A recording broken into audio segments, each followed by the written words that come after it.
Iiwasan mo sa Alerto 24. Isa sa mga most wanted sa Cavite na huli ng mga otoridad. Ang suspect ay sangkot umano sa ilang kasong pagpatay at pangoholda. Si John Consulta, naka-Alerto 24 exclusive.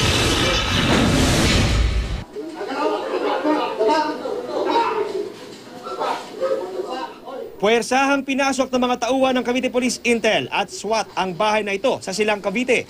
Bit-bit ang warrant of arrest para sa 28 taong gulang na si Periano Purificacion alias Pian. Kabilang daw si Purificacion sa listahan ng most wanted ng Cavite.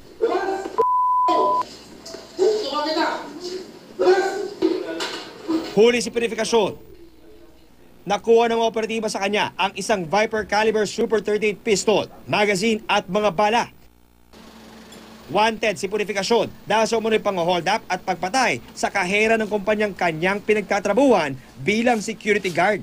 Siya rin ang itinuturong pumatay sa isang pulis Cavite noong 1 taon at ilan pang kaso ng hold-upan sa probinsya. Maano kasi yung area talaga nila, isolated, so mahirap pasukin. So we have 2 months na sinorveillance siya. Pinapamalita niya talaga doon na hindi siya papahuli ng buhay. Lalaban daw talaga siya, kaya naging kasama tayo ng ating SWAT. Hindi tinanggi ni Purificacion ang mga kaso ng pang-hold up at maging pagpatay sa kahera. Pero marinang itinanggi ang iba pang mga bintang. Isa lang talaga po ginawa ko. Pagkapatay ko nga po dun sa security. Na talagang po pinagsisisihan ko na. Tuloy naman ang follow-up operation ng mga pulis para sa iba pang kasama ni Purificacion. Naka-strike kami ng blow dito sa grupo na to. But we will not rest. Hahanapin pa rin namin yung mga kasamahan niya. John Consulta, naka-Alerto 24.